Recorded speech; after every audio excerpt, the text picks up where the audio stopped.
Chronologie des événements mondiaux. 31 janvier. À Cap Canaveral, lancement d'un chimpanzé dans l'espace.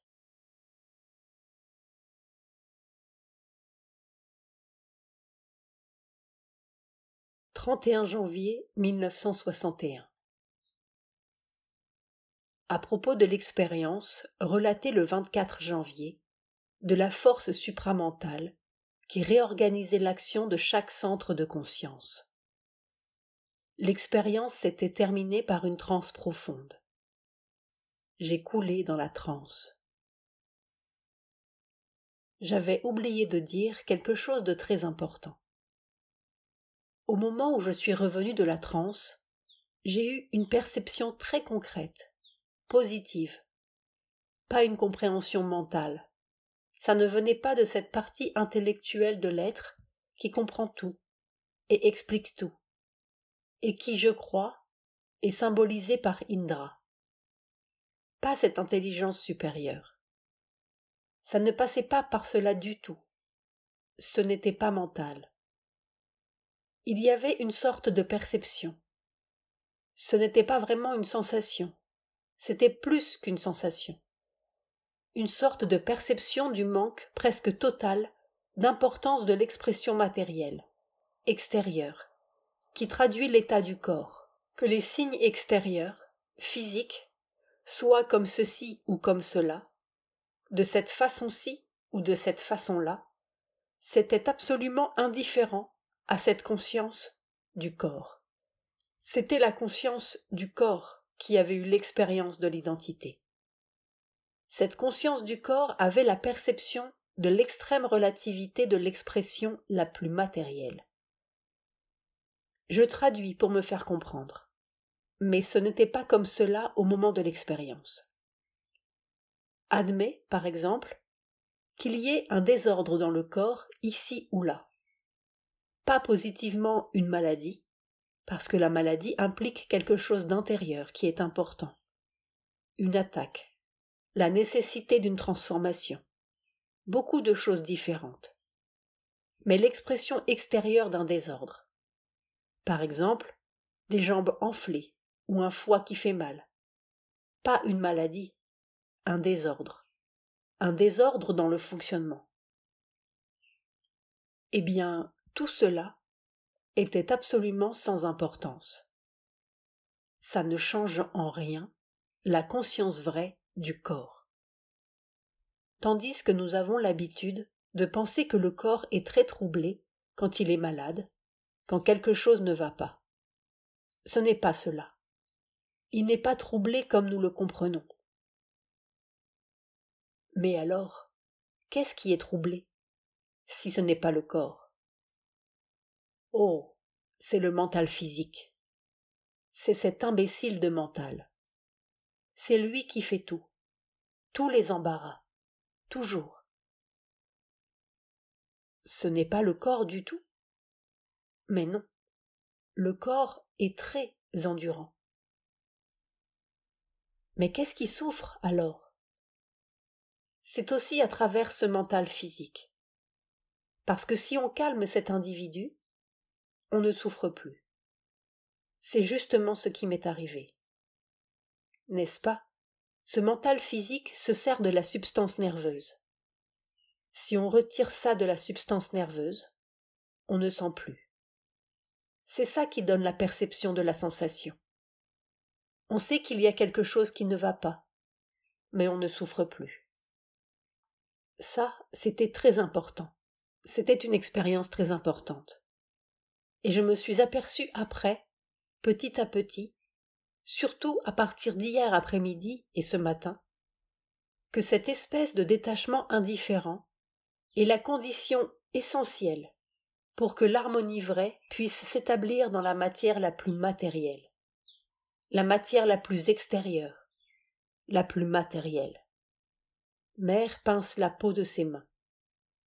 Cette expérience a été comme une étape indispensable pour cette espèce de complet détachement, une étape indispensable pour que l'harmonie de la conscience corporelle, n'est-ce pas, avec cette expérience divine qu'elle a eue, puisse avoir son effet sur la partie la plus extérieure, la plus superficielle du corps. Silence. C'est-à-dire que c'est la suite logique de cette recherche que je faisais depuis longtemps sur la cause des maladies et la façon de les surmonter. Il faut noter cela parce que c'est important. Ça me paraît d'autant plus important depuis 2 jours. Il y a eu toute une série d'expériences, et ce matin, ça avait commencé hier soir, je suis arrivée à une certaine conclusion, et je me suis aperçue que le point de départ de cela, c'était cette expérience que j'ai eue à la sortie de la transe. Le reste viendra plus tard. C'est quand je suis sortie de la transe, à 3 heures du matin. Au moment même où je sortais, je suis sortie avec ça. Ça a été le premier contact. Ça, la perception du manque presque total d'importance de l'expression matérielle, extérieure, qui traduit l'état du corps. J'avais oublié de te le dire, parce que cela n'a pris d'importance que tout dernièrement. Peu après, à propos des photos, que Mère avait d'abord refusé d'envoyer à X le 21, puis impérativement décidé d'envoyer le 25, avec une sorte de certitude cubique. X a répondu. Il a dit à peu près ceci, qu'Amrita a traduit. J'ai reçu votre envoi, les photos du Sarasvati Puja. C'est une... Je ne sais pas s'il a dit illumination ou flamme, qui monte vers la vérité, qui conduit vers la vérité. C'est l'impression que cela lui a fait. C'est-à-dire que ça conduisait vers quelque chose. C'est bien. Il l'a reçu comme je l'ai envoyé. Mais est-ce que cela faisait vraiment une différence d'envoyer ces photos le 21, comme Amrita voulait le faire, ou de les envoyer après? Ah oui, comment dire?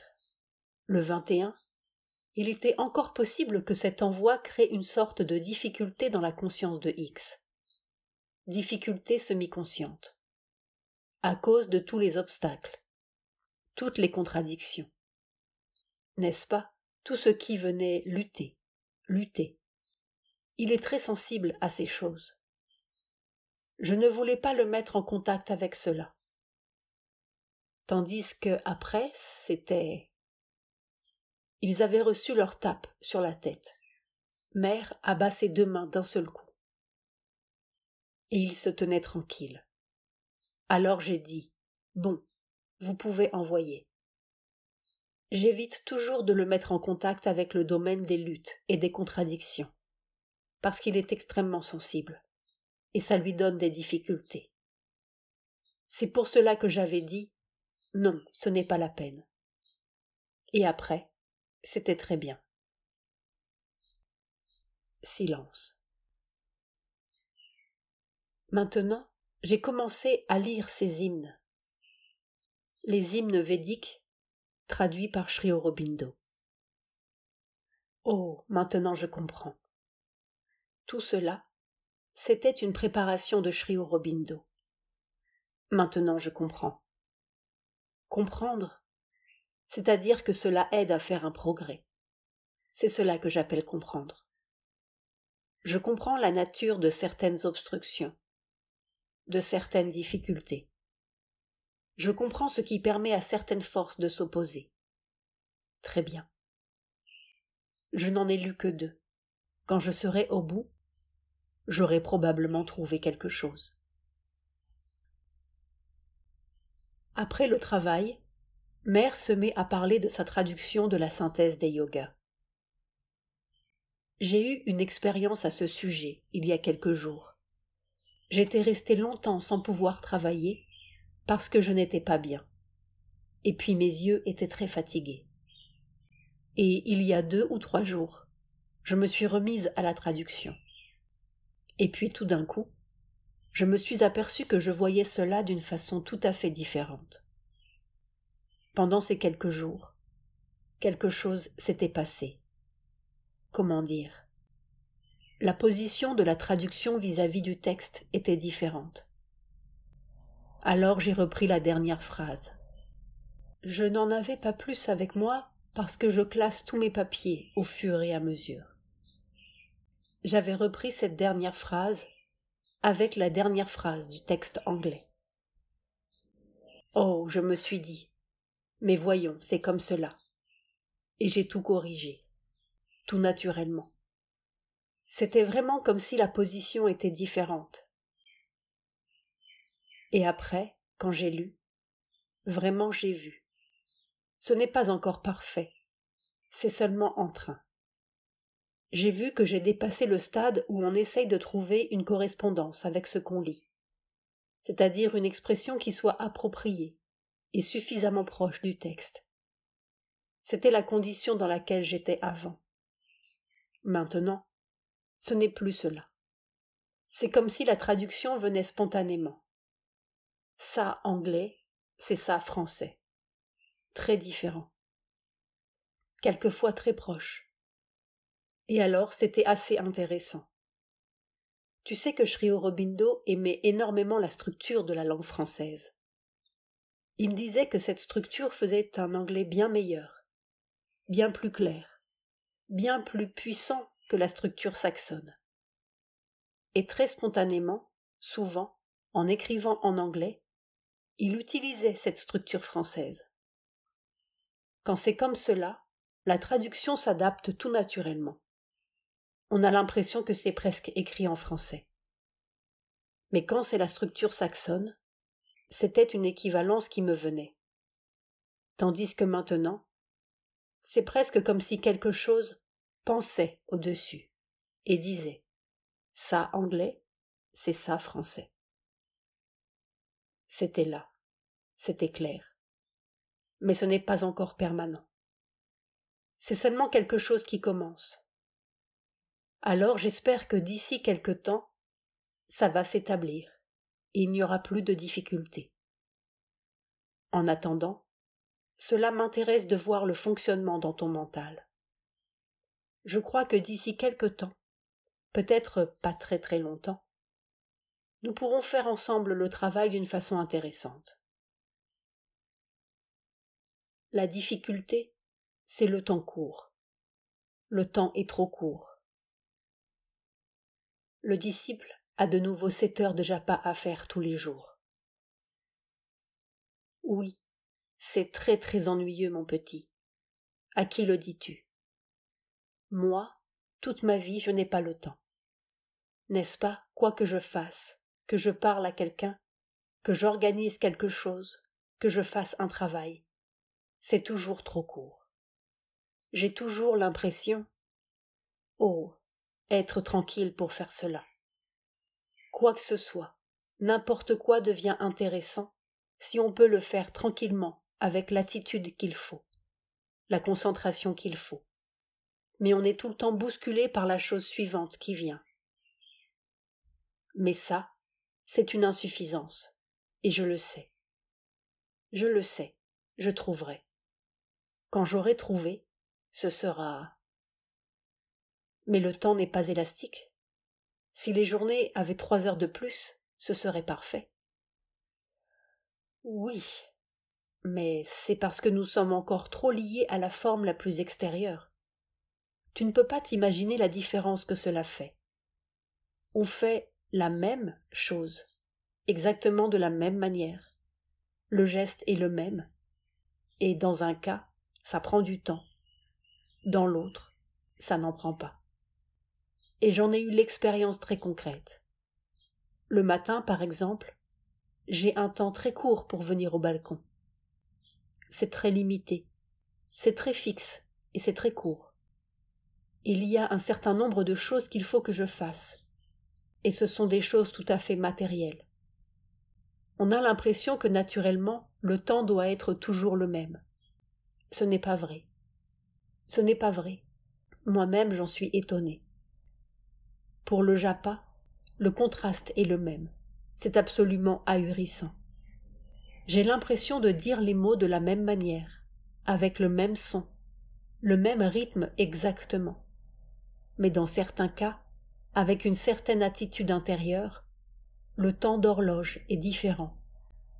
Et pourtant, nous, liés à notre matière physique, nous avons l'impression que c'est exactement le même temps. Alors c'est cela qui est étrange. C'est cette extraordinaire relativité par rapport à l'horloge. Ce doit être cela qu'ils ont essayé d'exprimer avec Josué, arrêtant le soleil.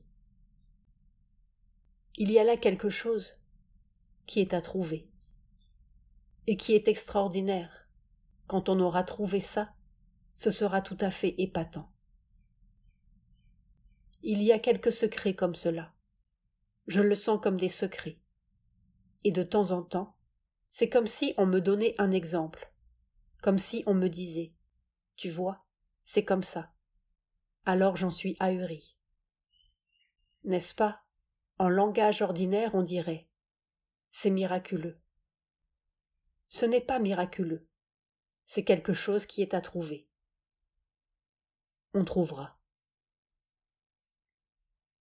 Dans les équations de la théorie de la relativité d'Einstein, des quantités aussi immuables que la masse d'un corps, la fréquence d'une vibration ou le temps séparant deux événements sont liées à la vitesse du système de référence dans lequel se déroule l'expérience.